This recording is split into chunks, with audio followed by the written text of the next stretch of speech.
Hello, എല്ലാവർക്കും നമസ്കാരം. നമുക്ക് എല്ലാവർക്കും ഒരു ഫസ്റ്റ് ലവ് ഉണ്ടായിരിക്കില്ലേ? ഉണ്ടാവാത്തവർ ആരെങ്കിലും ഉണ്ടോ? അറിയില്ല, മിക്കവർക്കും തന്നെ ഉണ്ടോ. ചിലപ്പോൾ ഇതൊരു ടു സൈഡ് ലവ് ആവണമെന്നില്ല, ചിലപ്പോൾ അത് വൺ സൈഡ് ആയിരിക്കും. ചിലപ്പോൾ നമുക്ക് പോലും അറിയില്ല ഈ കഴിഞ്ഞു പോയത് പ്രണയം എന്നാണോ വിളിക്കണ്ടേ, ഇതാണോ പ്രണയത്തിൻ്റെ ഒരു എക്സ്പീരിയൻസ്. ഇതൊന്നും അറിയില്ലാത്തൊരു സമയത്ത് നമുക്ക് തോന്നുന്ന ഒരു കുഞ്ഞു പ്രണയം നമ്മുടെ മനസ്സിലുണ്ടാവില്ലേ? ഞാനിന്ന് അതുപോലെ ഒരു പ്രണയം നിങ്ങളായിട്ട് പങ്കുവയ്ക്കാൻ പോണേ. ഞാനൊരു 8ാം ക്ലാസ്സിൽ പഠിക്കുന്ന സമയം കേട്ടോ. 7ാം ക്ലാസ് വരെ ഒരേ സ്കൂളാണ്, പക്ഷെ 2 കോമ്പൗണ്ടാണ്. 7ാം ക്ലാസ് വരെ ഒരു കോമ്പൗണ്ട്, ഹൈസ്കൂൾ വരുമ്പോൾ വേറൊരു കോമ്പൗണ്ട്, അങ്ങനെയായിരുന്നു ഞങ്ങളുടെ സ്കൂള്. അപ്പോൾ 8ാം ക്ലാസ്സിലേക്ക് വന്നപ്പോൾ നമുക്ക് പുതിയ സ്കൂള് എല്ലാം ഒരു എന്താ പറയുക, ഒരു എക്സൈറ്റ്മെൻറ്റാണ് ഫുള്ള്. അപ്പോൾ ക്ലാസ്സിൽ ഇങ്ങനെ ഇരിക്കുന്ന സമയത്ത് ഞങ്ങളുടെ ക്ലാസ് ടീച്ചറാണെന്ന് പറഞ്ഞൊരു സാറ് കിടന്നു വന്നു, സംസാരിച്ചു, എല്ലാവരുടെയും പേര് കാര്യങ്ങളൊക്കെ ചോദിച്ചു. ആ കൂട്ടത്തിൽ എന്നോടും ചോദിച്ചു, പേരെന്താ? ഞാൻ പറഞ്ഞ സോജി, അങ്ങനെയൊക്കെ പറഞ്ഞിട്ട് എന്നോട് ചോദിച്ചു, ഇയാൾക്കടെ ആരെങ്കിലും ഇവിടെ പഠിച്ചു പോയിട്ടുണ്ടോ എന്ന് ചോദിച്ചു. നെക്സ്റ്റ് ഈ കഴിഞ്ഞ പ്രാവശ്യം ഞാൻ ഇവിടുന്ന് പാസ് ഔട്ടായി പോയിട്ടുണ്ടോ? അപ്പം ഞാൻ പറഞ്ഞു ഉണ്ട്. അപ്പോൾ അതാരായിരുന്നു? എൻ്റെ സിസ്റ്ററായിരുന്നു, സ്വപ്ന എന്നാണ്. സ്വപ്നയുടെ സിസ്റ്ററായിരുന്നോ? ഞാൻ പറഞ്ഞു സ്വപ്നയുടെ സിസ്റ്ററാണ്. അങ്ങനെ പറഞ്ഞ് സാറ് കടന്നുപോയി. അത് കഴിഞ്ഞ് സാറ് ഓരോ ക്ലാസ് എടുക്കുമ്പോഴും ഇങ്ങനെ ഈ സ്വപ്നയുടെ എന്തെങ്കിലും കാര്യം പറയും, അല്ലെങ്കിൽ സ്വപ്നേനെ എന്നെ വെച്ച് കമ്പയർ ചെയ്ത് ചിരിക്കും. കാരണം എന്ന് വെച്ച് കഴിഞ്ഞാൽ സ്വപ്ന നന്നായിട്ട് പഠിക്കുന്ന ഒരാളായിരുന്നു, ബ്രൈറ്റ് സ്റ്റുഡൻ്റ് ആയിരുന്നു. പിന്നെ അത് തന്നെയല്ല, ഭയങ്കര ഒബീഡിയൻ്റ് ആയിരുന്നു. ഈ അതർ കരിക്കുലർ ആക്ടിവിറ്റീസ് ഒന്നും ഇല്ലാന്നേ ഉള്ളൂ, പക്ഷെ ആൾ അക്കാഡമിക് ലെവലിൽ ആൾ നല്ല ടോപ്പായിരുന്നു. പക്ഷെ എന്നെ സംബന്ധിച്ച് ഈ അതർ കരിക്കുലർ ആക്ടിവിറ്റീസ് ഉണ്ട്, അതും വലിയ കംപ്ലീറ്റ് അല്ല, എന്നാലും കുറച്ചൊക്കെ ഉണ്ട്. പാട്ടൊക്കെ പാടും, ചെറിയ ഡാൻസൊക്കെ ചെയ്യും, അങ്ങനെയൊക്കെ. അതല്ലാതെ വലിയ ആക്ടിവിറ്റീസ് ഒന്നും ഇല്ല കേട്ടോ. പക്ഷെ എന്ന് വെച്ച് കഴിഞ്ഞാൽ ഈ അക്കാഡമിക്കിൽ പഠിക്കണത് ഇത് നോക്കിക്കഴിഞ്ഞാൽ ഇച്ചിരി പിറകോട്ട്, ഒരു ആവറേജ് സ്റ്റുഡൻ്റ് എന്നൊക്കെ എന്നെ പറയുള്ളൂ. അപ്പോൾ സാറിങ്ങനെ ഓരോ ക്ലാസ് എടുക്കുമ്പോൾ എന്തെങ്കിലും തമാശ പറയും. അപ്പോൾ ഈ ഉദാഹരണമൊക്കെ പറയുന്നത് എന്നെ വെച്ചിട്ടാണ് പറയാം. ഇങ്ങനെ സോജിയാണെങ്കിൽ ഇങ്ങനെ അങ്ങനെ പറഞ്ഞു വരുമ്പോൾ അപ്പോൾ ക്ലാസ്സിലെല്ലാവരും ചിരിക്കും, ഞാനും ചിരിക്കും. എന്നെ സംബന്ധിച്ച് എനിക്കിതൊരു പ്രശ്നമേ അല്ല. സാറിങ്ങനെ കളിയാക്കിയാലോ അത് തൊലിക്കെട്ടിയല്ല, എനിക്കത് മനസ്സിലാവില്ല. അങ്ങനെ എനിക്കതൊരു കോമിക് കഥാപാത്രമായിട്ട് നിൽക്കാൻ ഭയങ്കര ഇഷ്ടമുള്ള ഒരാളായിരുന്നു. അപ്പോൾ എന്നെ വെച്ചിട്ട് പറയാം, അങ്ങനെ ഒരു കോമാളിയായിട്ട് നിൽക്കാമെന്ന് പറയില്ല. അപ്പം അങ്ങനെ ഒരു ചില ക്ലാസ്സിലൊരു സ്റ്റുഡൻറ്റ് അങ്ങനെ ഉണ്ടാവും. കാരണം എന്ന് വെച്ച് കഴിഞ്ഞാൽ അവരെ വെച്ചിട്ട് എന്തെങ്കിലും പറഞ്ഞില്ലെങ്കിൽ അവർക്ക് സങ്കടം, അവരെ വെച്ചിട്ട് എന്തെങ്കിലും പറയണം, അപ്പോൾ ബാക്കിയുള്ളവർ ചിരിക്കണം. അപ്പോൾ അങ്ങനെ ഇൻട്രസ്റ്റ് ഉള്ള ഒരാളായിരുന്നു ഞാൻ. അപ്പോൾ അങ്ങനെ കടന്നു പോവാട്ടോ. അങ്ങനെ കടന്നു പോയി സാർ എന്തെങ്കിലും പറയും, എന്നെക്കുറിച്ച് പറയും. കാരണം എനിക്കൊരു പരാതിയില്ല, കരച്ചിലില്ല, പാരൻസിനെ കൊണ്ടിരില്ല. ഞാൻ കേൾക്കും, അവരും ചിരിക്കും, ഞാനും ചിരിക്കും, അങ്ങനെ വിടും. അപ്പോൾ അങ്ങനെ ആയി കഴിഞ്ഞ് സാർ അത് റെഗുലർ ചെയ്ത് ഇങ്ങനെ ആക്ടിവിറ്റീസിലേക്ക് പോവാം. കാരണം സാറ് ക്ലാസ്സിൽ വരും, ഒരു ചാപ്റ്റർ എടുക്കും, അപ്പോൾ എന്തെങ്കിലും പറയും, അപ്പോൾ എന്നെ വെച്ച് കമ്പയർ ചെയ്യും. അപ്പോൾ കുറച്ച് നാളിങ്ങനെ പോയി കഴിഞ്ഞപ്പോൾ സാറ് പിന്നെ ഒന്നും പറയുന്നില്ല എന്നെക്കുറിച്ച്.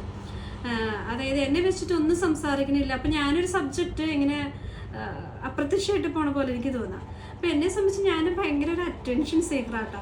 ഞാൻ പറഞ്ഞിട്ടുണ്ട്, ഞാനിങ്ങനെ ആരെങ്കിലും എനിക്ക് ശ്രദ്ധിക്കപ്പെടണം, അങ്ങനെയുള്ളൊരു ചിന്തയുള്ള ഒരാളായിരുന്നു ആ സമയത്ത്.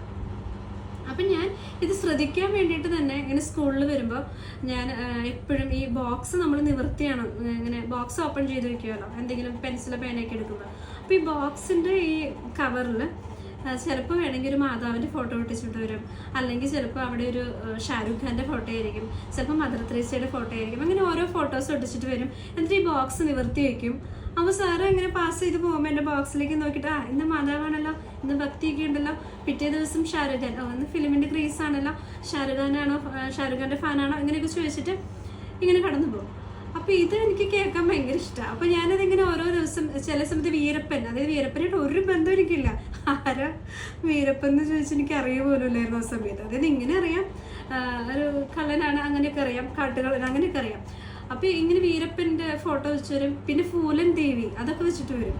അപ്പോൾ ഇതൊന്നും ആരാന്ന് ആ സമയത്ത് കൃത്യമായിട്ടുള്ള ഒരു ഇമാജിനേഷൻ അല്ലെങ്കിൽ പിക്ചറൊന്നും എനിക്കില്ല. പക്ഷെ എന്താ, ഇത് കണ്ടിട്ട് സംസാരിക്കണം. അപ്പോൾ ഇതൊക്കെ കാണുമ്പോൾ സാറ് ഭയങ്കര ശരിയോ, ഇത് തുടങ്ങി, ഇതിൻ്റെ ഫാനാണോ എന്നൊക്കെ ചോദിച്ചിട്ട്, ഈ ഫൂലൻ ദേവിനെയൊക്കെ ആരാധിക്കാൻ തുടങ്ങിയോ എന്നൊക്കെ ചോദിച്ചിട്ട്. അപ്പം നിന്നോട് സംസാരിക്കുമ്പോൾ ഞാൻ സൂക്ഷിക്കണമല്ലോ. അപ്പം അതിൻ്റെ അർത്ഥമൊന്നും നമുക്ക് കിട്ടണില്ല. പക്ഷെ എന്താണ്, ക്ലാസ്സിൽ ചിരിയുണ്ട്, എന്നെക്കുറിച്ച് സംസാരിക്കുന്നുണ്ട്, കാര്യങ്ങളുണ്ട്. പക്ഷെ ഇതിങ്ങനെ തുടരെ പോയിക്കൊണ്ടിരുന്നു. എൻ്റെ മനസ്സിൽ ആ സമയത്ത് ഈ സാറ് സംസാരിച്ചില്ലെങ്കിൽ വലിയ ബുദ്ധിമുട്ടായി തുടങ്ങി. അത് അപ്പോൾ വേറൊരു അടുപ്പം മനസ്സിലിങ്ങനെ സ്ട്രെച്ച് ചെയ്ത് തുടങ്ങി. ഇത് എനിക്കും മനസ്സിലായി തുടങ്ങിയിട്ടില്ല കേട്ടോ. പക്ഷെ ഈ പീരീഡ് ആവാൻ ഭയങ്കര എക്സൈറ്റ്മെന്റ് ആണ്. സാറിന്റെ ക്ലാസ്സിൽ വരാൻ ഭയങ്കര ഇഷ്ടമാണ്. ഒരു ദിവസം സാറ് വന്നില്ലെങ്കിൽ ഭയങ്കര മൂഡ് ഓഫ് ആണ്. അപ്പൊ ഇത് എനിക്ക് ശരിക്കും പറഞ്ഞു കഴിഞ്ഞാൽ ഇത് പ്രണയമാണോ അല്ലെങ്കിൽ ഫസ്റ്റ് ലവ് എന്നൊക്കെ ഇതിന് വിളിക്കാൻ പറ്റുമോ? ഇതാണോ പ്രണയം? ഇങ്ങനെയാണോ പ്രണയത്തിന്റെ ഫീലിംഗ് എന്നൊന്നും അറിയില്ല. പക്ഷെ ഫുൾ ഓഫ് സ്കൂളിൽ വരാൻ ഭയങ്കര ഇഷ്ടമാണ്. ഈ സാറ് ക്ലാസ്സിൽ കയറി വരാൻ ഇഷ്ടമാണ്. അപ്പൊ അതൊക്കെ അങ്ങനെ ഒരു ഫീലിംഗ് ആയി തുടങ്ങി. അപ്പൊ ഇങ്ങനെ പോണ സമയത്ത് ഈ ക്ലാസ്സിൽ എപ്പോഴും ബാക്കിയുള്ള സ്റ്റുഡൻസ് എപ്പോഴും എന്നെ കളിയാക്കാൻ തുടങ്ങിയോ, നിന്റെ സാറ് വന്നില്ലല്ലോ, നിന്റെ സാറ് വരാത്തതിന്റെ സങ്കടം എന്നൊക്കെ ചോദിച്ചിട്ട് എന്നെ ഇങ്ങനെ കളിയാക്കാൻ തുടങ്ങി. ഇത് ഞാൻ ശരിക്കും നല്ലപോലെ എൻജോയ് ചെയ്യാൻ തുടങ്ങി. കാരണം എന്ന് വെച്ച് കഴിഞ്ഞാൽ അവർക്കും തോന്നുന്നുണ്ട്, എനിക്ക് മാത്രമല്ല, ഈ സാറിന് ഞാൻ സംതിങ് സ്പെഷ്യലാണ് ബാക്കിയുള്ള കുട്ടികൾക്കും തോന്നുന്നുണ്ടല്ലോ. അതുകൊണ്ടാണല്ലോ അവരിങ്ങനെ സംസാരിക്കുന്നത്. അപ്പോൾ ഇത് എൻ്റെ മനസ്സിൽ അങ്ങനെ വേരുറപ്പിച്ച് ഞാനങ്ങനെ പോവാം. എന്തോ ഇതിനകത്തൊരു ഇഷ്ടമുണ്ട്. അത് ഫസ്റ്റ് ടൈമിൽ ഇങ്ങനെ, സെക്കൻഡ് ടൈമിലായപ്പോൾ എനിക്ക് ഭയങ്കര കൊണ്ടുപിടിച്ച പ്രണയം. പക്ഷെ പുറത്തൊരാൾക്കും അറിയില്ല, ഈ സാറിന് അറിയില്ല. എനിക്ക് അങ്ങനെ ഇത് പറയാൻ പറ്റിയൊരു ഫ്രണ്ട്ഷിപ്പ് സോണില്ല. എൻ്റെ വീട്ടിലൊക്കെ പറഞ്ഞു കഴിഞ്ഞാൽ ചിലപ്പോൾ എന്നെ വെട്ടിമുറുക്കി റബ്ബറിനെ വളാക്കിയിടും. അപ്പോൾ അതുകൊണ്ട് എനിക്കത് ആരുമല്ലേ സംസാരിക്കാൻ. അപ്പോൾ ഇതിങ്ങനെ മനസ്സിൽ വെച്ച് കൊണ്ടുപോവാം. ഒന്നാമത് ഞാൻ ഭയങ്കര ഒരു ഇമാജിനറി ആണെന്ന് ഇപ്പം എനിക്ക് മനസ്സിലാവും. ആ സമയത്ത് ഞാൻ ഒത്തിരി കഥയും കവിതയൊക്കെ വായിക്കുന്ന ആളാട്ടോ. ഇത് വായിക്കാൻ ഇഷ്ടം എന്ന് വെച്ച് കഴിഞ്ഞാൽ ശരിക്കും ഒരു കഥ വായിച്ച് ഞാൻ ആ കഥയിൽ ജീവിക്കും. അങ്ങനെ ഒരാളാണ്. അതായത് ഒരു കഥാപാത്രം ഞാനൊക്കെ ആയിട്ട് ഞാൻ സങ്കല്പിച്ച് പോകും. അങ്ങനെ ഒരാളാണ്. അപ്പോൾ പണ്ടും ഞാൻ അങ്ങനെ തന്നെയാണ്. അപ്പം ഞാൻ എൻ്റെ ഇമാജിനറി വേൾഡിൽ പലതും ഇങ്ങനെ ചിന്തിച്ചുകൊണ്ടിരിക്കുക. കൊണ്ടുപിടിച്ച് പ്രണയം.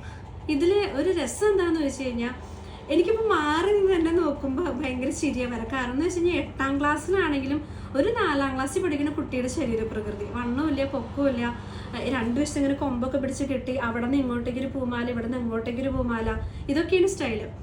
അപ്പോൾ എന്നെ കാണുമ്പോൾ പിന്നെ എൻ്റെ പ്രകൃതം ഈ ചിരിയും കാര്യങ്ങളും എല്ലാം തന്നെ ഈ ആവശ്യമില്ലാത്തടത്ത് ഈ ചിരിയും കാര്യങ്ങളൊക്കെ ഇല്ലേ, ചുമ്മാ അങ്ങനെ പൊട്ടം കടിച്ചോടെ ചിരിച്ചുകൊണ്ടിരിക്കും. അങ്ങനത്തെ ഒരു ക്യാരക്ടറാണ്. അതായത് ഒരു ജോക്ക് കേട്ട് അരമണിക്കൂറൊക്കെ വെളിവില്ലാതെ ചിരിക്കും. അങ്ങനത്തെ ഒക്കെ ഒരു ക്യാരക്ടർ. അപ്പോൾ ഈ ആൾക്കാർ എന്നെ കാണുന്ന ഒരു വേർഷൻ ഈ കുഞ്ഞിത ഒരു 4ാം ക്ലാസ്സിൽ പഠിക്കുന്ന കുട്ടി, അത്രയേ ഉള്ളൂ ഇത്. പക്ഷെ എൻ്റെ മനസ്സ്, ഞാൻ 4ാം ക്ലാസ്സിൽ പഠിക്കുന്ന കുട്ടിയുടെ ശരീരം, മനസ്സ് അവിടെ നിന്ന് വണ്ടി കയറി ഒരു ഡിഗ്രിക്ക് പഠിക്കുന്ന ഒരു കുട്ടിയുടെ മനസ്സ്, ഇതേ അവസ്ഥയല്ലേ. അപ്പോൾ ഇതിങ്ങനെ കണ്ടിന്യൂ ചെയ്ത് പോയിക്കൊണ്ടിരിക്കുന്ന സമയത്ത് കുറച്ച് നാൾ കഴിഞ്ഞ് ക്ലാസ്സിൽ, ഞാൻ അത് ചുരുക്കി കേട്ടോ പറയണേ, കാരണം ഈ വീഡിയോയുടെ ലെങ്ത് കൂട്ടി നിങ്ങൾ ബോറടിപ്പിക്കുന്നതെന്ന് വെച്ചിട്ടാണ്. അപ്പോൾ ഇതിങ്ങനെ ക്ലാസ് ഇങ്ങനെ പോയിക്കൊണ്ടിരിക്കുന്നു. ഒരു 3-4 ദിവസമായിട്ട് ഈ സാറിനെ ക്ലാസ്സിൽ കാണുന്നില്ല, സ്കൂളിൽ വരണില്ല. അപ്പോൾ എന്നെ സംബന്ധിച്ച് ഒരു 2 ദിവസമൊക്കെ കഴിഞ്ഞു. 2 ദിവസം കഴിഞ്ഞോടുകൂടി ഇത് അങ്ങോട്ടും ഇങ്ങോട്ടും ചോദിക്കാൻ പേടിയാണ്. കാരണം എൻ്റെ മനസ്സിൽ ചോദിച്ചാൽ തെറ്റാണ്. കാരണം എല്ലാവരും കണ്ടുപിടിക്കുക എൻ്റെ മനസ്സിലുള്ളത്. അവിടെ ചോദിക്കണേ ഇല്ല. പക്ഷെ മനസ്സിൽ ഭയങ്കര സങ്കടം. പഠിക്കാൻ തോന്നുന്നില്ല, ക്ലാസ്സിൽ വരാൻ തോന്നുന്നില്ല. സ്കൂളിൽ ഓരോ ദിവസം വരുമ്പോഴും ഇല്ലെങ്കിൽ നമ്മൾ അസംബ്ലിക്ക് നിൽക്കുമ്പോൾ സാറ് കണ്ടില്ലെങ്കിൽ എനിക്ക് ഭയങ്കര വിഷമമാണ്. അപ്പം അങ്ങനെ 2-3 ദിവസം ഹൃദയം പൊട്ടിപ്പോണ വേദന കേട്ടോ. പക്ഷെ ഒരാളോടും പറയാൻ പറ്റുന്നില്ല, ഒന്നിലും ശ്രദ്ധിക്കുന്നില്ല. ഇങ്ങനെ വെറുതെ ഇരുന്ന് കരഞ്ഞുകൊണ്ടിരിക്കുന്ന ഒരു അവസ്ഥയില്ലേ, അതുപോലത്തെ ഒരു അവസ്ഥയെ. അങ്ങനെ ആയിക്കഴിഞ്ഞ് ഞാനിങ്ങനെ പോയിക്കൊണ്ടിരിക്കുക. ഒരു 2 ആഴ്ചയൊക്കെ പോയി. 2 ആഴ്ച പോയപ്പോഴേക്കും മനസ്സൊരു, ശരിക്കും പറഞ്ഞു കഴിഞ്ഞാൽ ഇപ്പോഴാണ് അതിനൊക്കെ ഡിപ്രഷൻ്റെ വേർഡ് എനിക്ക് മനസ്സിലായത്. ഊണില്ല, ഉറക്കമില്ല, ഒന്നുമില്ലാത്തൊരവസ്ഥയിലെത്തി. ആയിരിക്കുന്ന സമയത്ത് ഒരു 2 ആഴ്ചയൊക്കെ കഴിഞ്ഞ് ഞാനിങ്ങനെ എന്തോ ഒരു ക്ലാസ്സിൽ, ഏതോ ഒരു പീരീഡിൽ ഞാനിങ്ങനെ എഴുതിക്കൊണ്ടിരിക്കുന്ന സമയത്ത് ഈ സാറിൻ്റെ പാഷൻ പ്ലസ് ആണ് വണ്ടി. പക്ഷെ അതിന് വലിയ പ്രത്യേകത ഒന്നും ഇല്ലെങ്കിലും ഈ വണ്ടി അവിടെ നിന്ന് വന്നാണ്ട് എനിക്ക് കൃത്യമായിട്ട് അറിയാം ഇത് സാറാണ് വരണേ. അങ്ങനെ എനിക്കറിയാൻ പറ്റും. അപ്പോൾ അത് തന്നെയുള്ള ഒരു പെർഫ്യൂംഡ് സ്മെല്ലുണ്ട്. അതെന്തുകൊണ്ടാണെന്ന് എനിക്കറിയില്ല കേട്ടോ. ഒരു പെർഫ്യൂംഡ് സ്മെല്ല് ഈ വണ്ടി പാസ് ചെയ്യുമ്പോൾ ഇനി ആൾ പെർഫ്യൂം അടിച്ചുകൊണ്ടാണോ അതോ ഇനി ഈ എന്താ പറയുക ഇതിനകത്ത് ഒഴിക്കുന്ന ലിക്വിഡ് എന്തെങ്കിലും പെർഫ്യൂംഡ് ആണോ എന്നുള്ളത് എനിക്കിപ്പോഴും അറിയില്ല. എൻ്റെ പൊട്ടത്തരാണ് നിങ്ങൾ ക്ഷമിച്ചേക്കും. അപ്പോൾ ഇതിങ്ങനെ ഒരു സ്മെല്ല് എനിക്ക് കിട്ടുന്നുണ്ട്. അപ്പോൾ ആ സമയത്ത് ഞാൻ സാറാണല്ലോ. ആ സമയത്ത് പറഞ്ഞു കഴിഞ്ഞ് എൻ്റെ പൊന്നു സാറേ ചുറ്റുമുള്ളതൊന്നും കാണാൻ പറ്റില്ല എന്ന് പറയില്ലേ, അതൊരവസ്ഥയിൽ നിൽക്കുക കേട്ടോ. കാരണം എന്ന് വെച്ച് കഴിഞ്ഞാൽ ഇങ്ങനെ ഈ ഹാർട്ട് വന്നിട്ട് ചെവിയിൽ വന്ന് ഇടിക്കാന്ന് പറയില്ല, അതുപോലെ ടപ്പ് ടപ്പ് ടപ്പ് ടപ്പ് ഇങ്ങനെ കേൾക്കാൻ എനിക്ക് അത് ഭയങ്കരമായിട്ട് ഇടിക്കുക. ആ സമയത്ത് എനിക്കിങ്ങനെ പിന്നെ എനിക്ക് എന്താ വെച്ചാൽ ബോധം കെട്ട് വീഴും ക്ലാസ്സിൽ. എനിക്ക് പറയാൻ പറ്റില്ല, ഞാൻ ഭയങ്കര ചിരി, എക്സൈറ്റ്മെൻറ്റ്, സന്തോഷം ഒക്കെയാണ്. അപ്പോൾ അടുത്ത പീരീഡ് കഴിഞ്ഞ് ഇൻ്റർവെല്ലാണ്. അപ്പോൾ എനിക്ക് ഈ ലഞ്ച് ബ്രേക്കിന് ഈ സ്റ്റാഫ് റൂമിൽ പോയി കാണാം. സ്റ്റാഫ് റൂമിൽ എന്ന് വെച്ചാൽ കയറിപ്പോകാനുള്ള ധൈര്യമൊന്നുമില്ല. ആ സൈഡിൽ കൂടെയൊക്കെ പാസ് ചെയ്യുമ്പോൾ സാറിനെ കണ്ടിട്ട് ഒന്ന് വിഷയൊക്കെ ചെയ്യാം. ഇതൊക്കെ വിചാരിച്ച് ഞാനിങ്ങനെ ഇരിക്കുക. എനിക്ക് സ്വർഗം കിട്ടിയ അവസ്ഥ, ജീവൻ തിരിച്ചു വീണ അവസ്ഥ എന്ന് പറയില്ല, അതേ അവസ്ഥയിൽ ഞാനിങ്ങനെ ഇരിക്കുക. അങ്ങനെ ഇരിക്കുന്ന സമയത്ത് കഴിഞ്ഞ് അപ്പോൾ ആ പീരീഡിൻ്റെ അവസാനമൊക്കെ ആയപ്പോഴേക്കും തൊട്ടടുത്ത ക്ലാസ്സിൽ അടുത്ത ഡിവിഷനിൽ ഇങ്ങനെ ഭയങ്കര ഡിസോർഡർ ആയിട്ട് സൗണ്ടുകൾ കേൾക്കാം. അതായത് ഇങ്ങനെ കുട്ടികൾ സംസാരിക്കണം, ടീച്ചറുണ്ട് പക്ഷെ ടീച്ചർ മൈൻഡ് ചെയ്യണില്ല, അങ്ങനെ സംസാരങ്ങൾ ഇങ്ങനെ കേട്ടുകൊണ്ടിരിക്കാം. അപ്പോൾ അതേ ഒരു ഗസ്റ്റ് വന്നിട്ടുണ്ടെന്ന് എനിക്ക് തോന്നുന്നു കേട്ടോ. കാരണം ഈ ഗസ്റ്റ് വരുമ്പോഴാണ് അവർ സംസാരത്തിലൊക്കെ പോയി കഴിയുമ്പോൾ ഇങ്ങനെ കുട്ടികളൊക്കെ ഇങ്ങനെ ഒച്ചയെടുക്കുമല്ലോ, അങ്ങനത്തെ ഒരു സൗണ്ട് എനിക്ക് കേൾക്കണേ. അപ്പം ഞാൻ വിചാരിച്ചു ആസ് യൂഷ്വൽ എല്ലാ പുതിയ അച്ഛന്മാരും വന്നിട്ടുണ്ടാകും, അല്ലെങ്കിൽ പ്രിൻസിപ്പൾ മാറാൻ പോകുമായിരിക്കും, അല്ലെങ്കിൽ ഏതെങ്കിലും സിസ്റ്റേഴ്സ് സ്ഥലം മാറായിരിക്കും, അവർക്ക് 3 years ഒക്കെ കഴിയുമ്പോൾ മാറുമല്ലോ. അപ്പം അങ്ങനെയൊക്കെയാണെന്ന് വിചാരിച്ച് ഞാൻ ഇരിക്കാം, സമാധാനിച്ചിരിക്കാം. അങ്ങനെ ഇരിക്കുന്ന സമയത്ത് പെട്ടെന്ന് ഞങ്ങളുടെ ക്ലാസ്സിലേക്ക് സാർ ഇങ്ങനെ കയറി വരാം. സാറ് കയറി വന്ന് ഞങ്ങളൊക്കെ ചാടി എണീറ്റൊന്നു. എനിക്ക് എന്നെ സംബന്ധിച്ച് സാറ് കയറി വന്നിട്ട് പിന്നെ ഒന്നും കാണാൻ പറ്റില്ല. സാറിനെ മാത്രം ഇങ്ങനെ ഫോക്കസ് ചെയ്ത് ഇങ്ങനെ ബ്ലർ വിഷനിൽ ഞാനിങ്ങനെ നിൽക്കാം. സാറിനെ അത് കണ്ണെടുക്കാതെ ഇങ്ങനെ നോക്കിക്കൊണ്ടിരിക്കുക കേട്ടോ. സാറ് വന്ന് കയറി വന്നിട്ട് എല്ലാവരും ഇരിക്കുക, എന്നാ പിള്ളേരെ വിശേഷം, സുഖമല്ലേ എന്നൊക്കെ ചോദിച്ചിട്ട് അപ്പം എല്ലാവരും ഇരുന്ന് ഇങ്ങനെ സംസാരിക്കുക. പക്ഷെ ഞാനിവിടെ സാറിനെ മാത്രമേ കാണുന്നുള്ളൂ.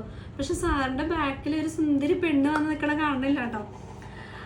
ഞാനിങ്ങനെ അത് കഴിഞ്ഞ് എല്ലാവരും ഇരുന്നു. പക്ഷെ ഞാനിങ്ങനെ അന്താളിച്ച് നിൽക്കി പെണ്ണിനെ കണ്ടോടുകൂടിയിട്ട് ഇങ്ങനെ വായം പൊളിച്ച് ഇങ്ങനെ നോക്കി നിൽക്കാം, ഇതാരാ എന്നുള്ള മട്ടിൽ ഇങ്ങനെ നോക്കി നിൽക്കുന്ന സമയത്ത് സാറ് പറഞ്ഞു എൻ്റെ കല്യാണം കഴിഞ്ഞു, ഞാൻ കല്യാണം തിരക്കിലായതുകൊണ്ടാണ് ലീവ് 2 ആഴ്ച എടുത്ത്, ഇനി ഞാൻ റെഗുലർ ഉണ്ടാവും, എല്ലാവരും നന്നായിട്ട് പഠിക്കണം എന്നൊക്കെ പറയുന്നുണ്ട്. പക്ഷെ ഞാൻ എണീറ്റ് നിന്നിട്ട് ചങ്കത്തടിക്കണില്ല എന്നേ ഉള്ളൂ. ബാക്കി എൻ്റെ എക്സ്പ്രഷൻ അതാ, കരഞ്ഞിങ്ങനെ ഒഴുകിക്കൊണ്ടിരിക്കുക കേട്ടോ. എനിക്കിത് കൺട്രോൾ ചെയ്യാൻ പറ്റുന്നില്ല. അതായത് ആരെയും കാണുകയും ചെയ്യരുത്, ഇത് കണ്ടാൽ ഞാൻ എന്ത് പറയും, അല്ലെങ്കിൽ ആ വന്ന ആൾ എന്ത് വിചാരിക്കും എന്നെക്കുറിച്ച്, ഇതിങ്ങനെ. അപ്പോൾ അതോടുകൂടിയിട്ട് ഞാനിങ്ങനെ വേഗം ഇങ്ങനെ ബെഞ്ചിലിങ്ങനെ തലവെച്ച് കിടക്കാം, ഡെസ്കിൽ തലവെച്ച് ഇങ്ങനെ കിടക്കാം. അപ്പോൾ സാറങ്ങോട്ട് പോണ വഴിക്ക് പുറത്തിട്ട് അടിച്ചിട്ട് വീരപ്പൻ്റെ ആളെ എന്താ വിശേഷം, വീരപ്പനൊക്കെ സുഖമല്ലേ എന്ന് ചോദിച്ചിട്ട് സാറിൻ്റെ ഫേസിൽ നോക്കണില്ല. ആസ് യൂഷ്വൽ ഇങ്ങനെ മിഠായികളൊക്കെ തന്നെ സാറ് ഇറങ്ങിപ്പോയി. പക്ഷെ എനിക്ക് ആ നിപ്പ്, അതായത് എല്ലാവരും ഇരിക്കുക, ഞാനിങ്ങനെ നിന്ന് സാറ് പോയിട്ടും ഇതേപോലെ നിന്നിട്ട് പിന്നെ ആബ്സെന്റ് മൈൻഡ് എന്ന് പറയില്ലേ, മൈൻഡ് കട്ടായിട്ട് പിന്നെ ഈ ചില സെൻസർ കട്ട് ചെയ്യുമ്പോൾ ഈ ഇങ്ങനെ ഒരു ടൂൺ സൗണ്ട് കേൾക്കില്ല, അത് മാത്രം എൻ്റെ മനസ്സിലുണ്ട്. ഒരു കണക്കിന് ഞാനങ്ങനെ ഇരുന്ന് വല്ലാത്തൊരവസ്ഥയിൽ ഇങ്ങനെ ഇരിക്കുക. പക്ഷെ ആർക്കും അത് മനസ്സിലാവാഞ്ഞിട്ടാണോ അന്ന് ക്ലാസ്സിൽ എന്നോട് അതിനെക്കുറിച്ച് ആരും സംസാരിച്ചിട്ടില്ല കേട്ടോ. പിന്നെ പക്ഷെ അതങ്ങനെ കടന്നുപോയി, അതങ്ങനെ കഴിഞ്ഞുപോയി. ഇപ്പം ഓർക്കുമ്പോൾ നല്ല തമാശ, നല്ല ശരി കാര്യങ്ങൾ വരുന്നുണ്ട്. പക്ഷെ അന്നത്തെ ആ ഒരു സമയം എനിക്ക് തോന്നുന്നു 3-4 months കടന്നു പോകാൻ ഭയങ്കര പാടായിരുന്നു എനിക്ക്. കാരണം നമ്മളെ സംബന്ധിച്ചൊരു കൗൺസിലിംഗ് ഇല്ല, പുറത്ത് ആരോടും പറയണില്ല. ഇത് കേട്ട് കഴിഞ്ഞാൽ തന്നെ ആൾക്കാർ എന്താ വിചാരിക്കുക, ഞാൻ പറഞ്ഞല്ലോ എൻ്റെ ഒരു പ്രകൃതം വെച്ചിട്ട് ഒരാളും ഇത് വിശ്വസിക്കുക പോലും ചെയ്യില്ല. ഇനി ഞാൻ പറഞ്ഞ സാറിന് ഓപ്പോസിറ്റ് സാറിന് ഉണ്ടായിരുന്നെന്ന് പറഞ്ഞാൽ പോലും എൻ്റെ രൂപസാദൃശ്യമൊക്കെ കണ്ടുകഴിഞ്ഞാൽ ആരും ചിന്തിക്കില്ല, ഇങ്ങനെ ഒരു സംഭവം ഉണ്ടെന്ന് പോലും ചിന്തിക്കില്ല. അപ്പം അങ്ങനെ ഒരു സ്റ്റോറി എനിക്ക് ഉണ്ടായിട്ടുണ്ട് കേട്ടോ. നമുക്കിതൊരു തമാശയായിട്ട് എടുക്കേണ്ട കാര്യമുള്ളൂ ഇപ്പം, പക്ഷെ അന്നത്തെ കാലത്ത് ഒരു തമാശയുള്ളായിരുന്നു. നിങ്ങൾക്ക് എല്ലാവർക്കും ഇങ്ങനെ ഒരു സമയത്തേക്കൂടെ കടന്നു പോയിട്ടുണ്ടാവില്ലേ? ആരെങ്കിലും അത് ഓർക്കാറുണ്ടോ? ഞാനത് ഓർക്കാറുണ്ട് ഇടയ്ക്ക്. എന്തായാലും ഞാനിതോടെ വൈൻഡപ്പ് ചെയ്യാണ്. ബൈ.